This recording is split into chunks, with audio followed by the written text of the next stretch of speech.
예언서입니다. 예언서는 오늘 읽었지만 벌을 주려고 하는 책이 아니라 돌아오라고 하는 부르심의 책입니다. 예언서를 읽으면 심판의 말씀이 막 나와요.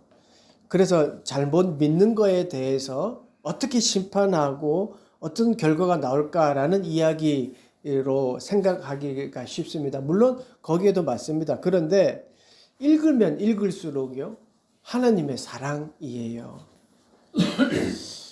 백성을 포기하지 않는 하나님의 사랑. 그래서 돌아오기를 바라는 그 메시지이기 때문입니다. 그래서 예언자들을 통해서 하나님께서 돌아오라는 말씀입니다. 그 부르심이에요. 심판을 말씀하시지만 그 심판은 버리고 정죄하고가 목적이 아니라 하나님께로 다시 돌아오게 하는 것이 목적입니다. 이사야서도 마찬가지입니다. 하나님은 어떤 모습으로 심판을 하시고 또 어떻게 하나님께 돌아오게 하실까요? 하나님은요, 첫 번째 유다의 버팀목을 제거해 버리십니다. 거두셔요. 그랬더니 유다의 민낯이 드러납니다. 그렇게 의뢰하고 의지했던 것이 무너지자 이들의 공동체가 무너지고요. 스스로도 결정력이, 판단력이 흐려져 버립니다. 사회가 무너져 버립니다. 1절 보세요. 보라, 주 만군의 여호와께서 예루살렘과 유다가 의뢰하며 의지하는 것을 제하여 버리시되 곧 그가 의지하는 모든 양식과 그가 의지하는 모든 물과. 여호와께서 예루살렘과 유다에 의지하는 모든 것을 제거하십니다. 그들이 지탱하고 있다는 것을 제거하십니다. 의뢰하고 의지하는 모든 것에서 히브리어에서는요, 이거 의뢰하고 의지하는 것은 버팀목과 지팡이라는 의미가 있습니다. 그러니까 예루살렘과 유다의 삶이 실제로 그들이 지탱하고 있다는 그것이 이제 제거하신다는 심판의 말씀이에요. 가장 먼저 제거한다는 말씀이 지금 뭐예요? 모든 양식과 모든 물이에요. 왜 하필 양식과 물일까요? 사람은요, 먹어야 살잖아요. 물을 마시고 양식을 먹어야 살아요. 근데 그게 잘못된 건 아니에요. 근데 너무나도 당연하게 여기던 생명의 기반을 지금 말씀하시는 겁니다. 이 말씀은요, 양식과 물을 의지하지 말아라 이 뜻이 아니에요. 우리가 먹고 마시는 그렇게 마시는 일, 그 유지되는 것이 저절로 된 것이 아니라는 거예요. 다시 말해서 햇빛이 비치고 땅에 곡식이 자라고 물이 흐르는 것이 하나님의 은혜 안에 행해지는 일상, 하나님이 은혜가 있어서 우리가 누리는 일상이라는 것을 말씀하고 있습니다. 근데 유다는 그 하나님을 거역하면서도 그 기본적인 것을 누리고 싶었던 거예요. 하나님의 말씀을 귀담아 듣지 않으면서 자신의 누리는 삶, 그 자신의 나라는 계속 유지된다라고 생각했습니다. 그래서 하나님께서요, 그들이 생각하는 당연하게 여기던 생존의 기반을 거두심으로 하나님을 떠난 삶은 스스로 설 수 없다는 것을 지금 말씀하고 보여주고 있는 겁니다. 그러니까 어떻게 보면 하나님이 거두시는 건요, 그냥 단순한 물과 양식이 아닌 거죠. 하나님을 떠나도 내 삶은 계속될 것이다 라고 하는 그 유다의 착각을 지금 말씀하십니다. 그러니까 하나님께서는요, 그들이 너무나도 당연하다고 생각되었던 생명의 기반을 싹 거두심으로 하나님을 떠난 삶은 결코 스스로 설 수 없다는 것을 보여주시기 위함입니다. 하나님을 떠나도 삶은 계속 유지될 것이라는 착각, 이게 유다의 죄입니다. 우리가 당연하게 여기던 일상들을요, 모두 하나님의 은혜 안에 있습니다. 그런데요, 그 은혜를 우리가 당연하게 여기는 순간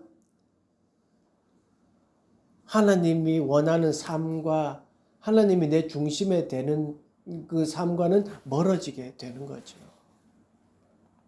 지금 하나님이 그거를 유다에게 이사야를 통해 심판하고 있는 겁니다. 또 2절 3절 보세요. 용사와 전사와 재판관과 선지자와 복술자와 장로와 50부장과 귀인과 모사와 정교한 장인과 능란한 요술자를 그리하실 것이며, 그리한다는 게 뭐예요? 아까 물과 양식을 제거해 버리는 것처럼 이들도 제거한다는 거예요. 열거해 놓은 사람들의 이름을 보면 어떠세요? 유다 사회를 지탱하는 사람들입니다. 그러니까 또 자세히 살펴보면 그 사회가 정상적으로 이끌어가기 위한 기능들이에요. 용사는 국방의 기능이지요. 재판관은 정의를 유지하는 기능들이지요. 정교한 장인은 기술과 경제적인 기능들이에요. 근데 가만히 보니까 장로, 선지자 뭐 이런 거 다 이렇게 복술자 뭐 이런 게 한 문장에 들어 있잖아요. 좀 마음이 불편하더라고요. 근데 또 가만히 자세히 보니까요. 그 이유가 유대 사회가 그만큼 무슨 개념 없이 그냥 버팀목을 삼고 살았던 거예요. 유다는요, 하나님만 의지한 게 아닙니다. 나라를 지켜줄 사람, 또 제도, 심지어 하나님이 금했던 어떤 영적인 방법까지도 자기의 삶의 버팀목으로 살았던 거예요. 하나님께서 유다 사회를 떠받치던 그 버팀목을 지금 제거하신다고 하십니다. 그 안에는 하나님이 공동체를 세우기 위하여서 주셨던 지도자들도 있고요. 또 백성이 또 하나님만 아니라 다른 어떤 영적인 것도 의지하는 것도 같이 들어있는 거예요. 근데 하나님이 지금 그 잘못된 영적 수단, 그들이 버팀목으로 삼았던 모든 것들을 제거하신다고 말씀하시니까 그냥 같이 뭉뚱그려 말씀하신 거예요. 유다는요, 하나님 없이도 이 모든 나라를 지탱할 수 있다라고 믿었습니다. 그러나 하나님은 그 버팀목을 거두시고 공동체를 그 버팀목을 거두시자 한순간에 마르르 무너지는 공동체의 모습, 사회의 모습이 보여집니다. 보세요. 하나님께서 사회를 유지하는 기능들을 하나씩 제거하시니까 어떤 일이 구체적으로 일어났는지가 4절에서 7절 말씀이에요. 어떤 일이 일어난지 좀 보세요. 그가 또 소년들을 그들의 고관으로 삼으시며 아이들이 그들을 다스리게 하시리니 백성이 서로 학대하며 각기 이웃을 잔해하며 아이가 노인에게 비천한 자가 존귀한 자에게 교만할 것이며 혹시 사람이 자기 아버지 집에서 자기의 형제를 붙잡고 말하기를 내게는 겉옷이 있으니 너는 우리의 통치자가 되어 이 폐허를 내 손 아래에 두라 할 것이면 그날에 그가 소리를 높여 이르기를 나는 고치는 자가 되지 아니하겠노라. 내 집에는 양식도 없고 의복도 없으니 너희는 나의 백성의 통치자로 삼지 말라 하더라. 그냥 읽어도 뭐가 이상하고 뭐 비이성적인 일들이 막 일어나잖아요. 지도력이 무너진 거예요. 사람과 사람의 관계도 무너졌습니다. 아무도 책임지려고 하지 않는 사회가 되어버린 거죠. 보세요. 하나님께서 사회를 붙들던 버팀목을 거두니까요. 공동체 자기네들이 그거 있으면 된다라고 지탱했던 질서가 무너지기 시작했어요. 지도자는 자기의 역할을 하지 못했고요. 가정에서도 어른들이 그 역할을 하지 못해서 아이가 권위자가 되려고 하고 있고요. 사람들은 서로 존중하지 않고요. 누구도 책임지려고 하지 않는 모습입니다. 지도자가 무엇입니까? 가정에서의 가장이 무엇입니까? 공동체의 질서를 세우고 또 백성이 또 가정이 어디로 가야 할지를 보여주는 사람입니다. 그런데 지도자가 제 역할을 하지 못하자 공동체는 질서만 잃어버린 것이 아니라 어디로 가야 할지 알지 못하는 그런 상태가 되어버린 거예요. 말 그대로 총체적 난국입니다. 여러분 그거 아세요? 질서라는 거요. 질서는 제도를 잘 세워놓는다고 해서 저절로 유지되는 것이 아닙니다. 하나님께서는 사람들이 잘 살아갈 수 있도록 지도자와 재판장을 세우시고 각 사람에게 그 역할을 잘 이끌어 가도록 책임을 맡기셨습니다. 그렇게 서로가 각자의 맡은 자리에서 서로를 존중하고 최선을 다하고 살아갈 때 사회의 질서가 유지되는 거예요. 이게 하나님의 은혜예요. 하나님이 우리에게 주신 선물과 또 같은 거예요. 그 질서는요, 사람이 만들어낸 것 같은데 그게 아니에요. 하나님께서 공동체를 잘 이끌어갈 수 있도록 우리에게 주신 어떤 선물이에요. 근데 유다는 그걸 몰랐어요. 아니, 인정하지 않았어요. 자기네들이 질서를 잘 세우고 자기들이 그 지탱하고 있는 그 모든 제도적인 것들이 잘 되어 있으니까 잘 될 줄 알았던 거죠. 하나님이 그 지탱하는 버팀목을 지금 거두십니다. 그 다음 8절과 9절 보십시오. 예루살렘이 멸망하였고 유다가 엎드러졌음은 그들의 언어와 행위가 여호와를 거역하여 그의 영광의 눈을 범하였음이라. 그들의 안색이 불리하게 증거하며 그들의 죄를 말해주고 숨기지 못함이 소돔과 같으니 그들의 영혼에 화가 있을진저 그들이 재앙을 자취하였도다. 왜 하나님께서 버팀목을 거뒀는지를 말씀하십니다. 왜 하나님이 버팀목을 거두셨습니까? 그 이유는 그들의 언어와 행위가 여호와를 거역했기 때문입니다. 그 거역의 정도가 어느 정도인지 나오잖아요. 그들의 안색이 불리하게 증거하며, 이 직역하면요, 그들의 얼굴 표정이 그들에 대해 증언한다라는 뜻이에요. 무슨 말이에요? 죄로 여기지 않았어요. 죄를 부끄러워하지 않았어요. 그 얼굴 표정에 그게 다 드러난다는 거예요. 얼굴 표정이 그들의 죄를 스스로 증언하고 있었습니다. 여러분, 죄를 짓는 것보다 더 두려운 거는요, 죄를 부끄럽게 여기지 않는 것입니다. 죄를 부끄러워하지 않는 공동체는요, 결국 하나님께서 주신 질서도 잃게 됩니다. 그러니까 공동체를 무너뜨리는 것은요, 아수르가 지금 쳐들어와서, 그래서 그가 아니라 하나님의 죄를 거역한 거예요. 하나님을 거역한 게 죄예요. 하나님께서는 갑자기 버팀목을 거두신 게 아닙니다. 먼저 백성이 떠났어요. 하나님을 거역했어요. 그리고 하나님께서는 그 떠난 백성들이 하나님이 아닌 것을 지키고 있던 그 버팀목을 제거하시고 거두셨습니다. 이것이 하나님을 거역한 공동체에 대한 하나님의 심판이었습니다. 지금 그것을 말하고 있는 거예요.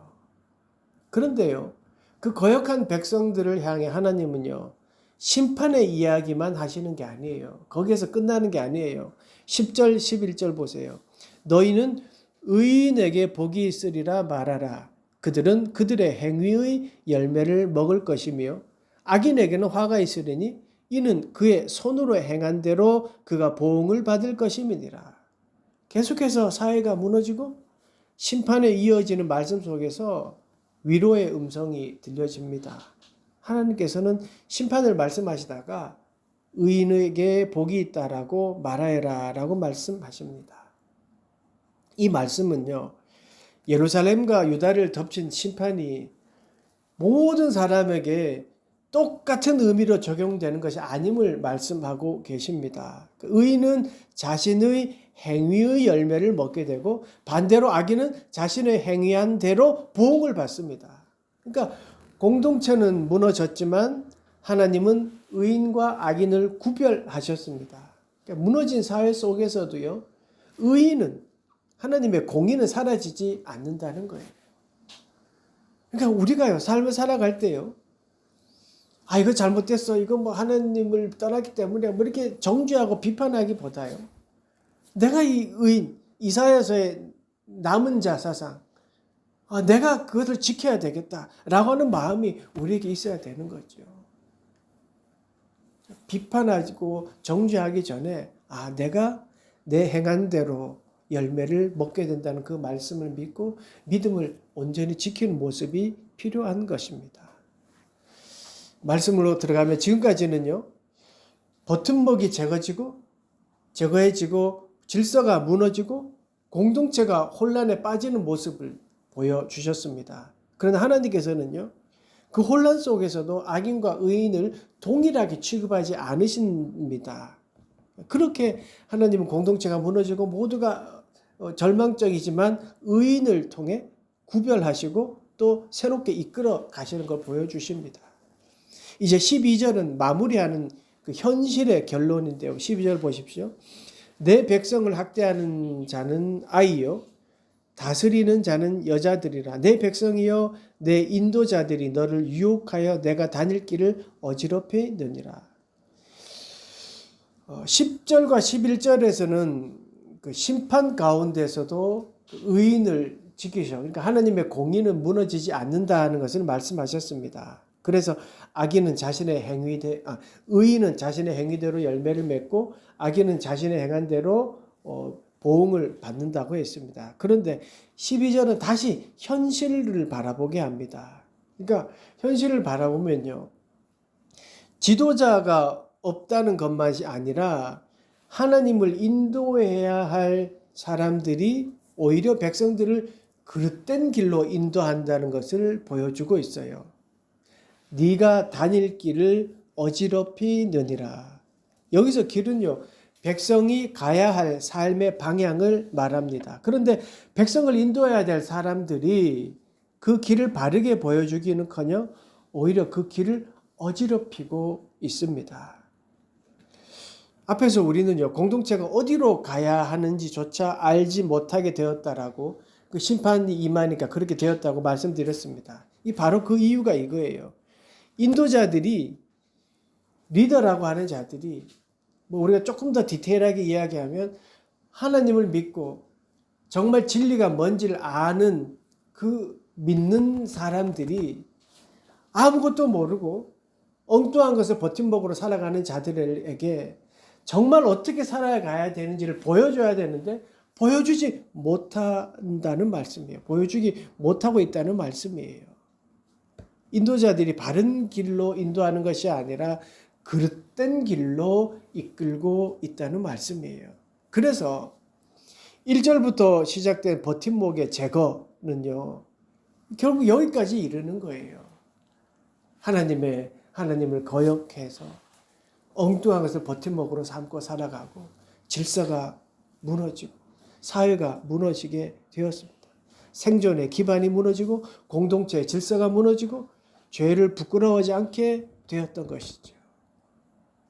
결국 백성을 바른 길로 인도해야 할 사람들마저 그 길을 어지럽히게 되었습니다. 이것이 하나님을 거역한 공동체의 마지막 모습입니다.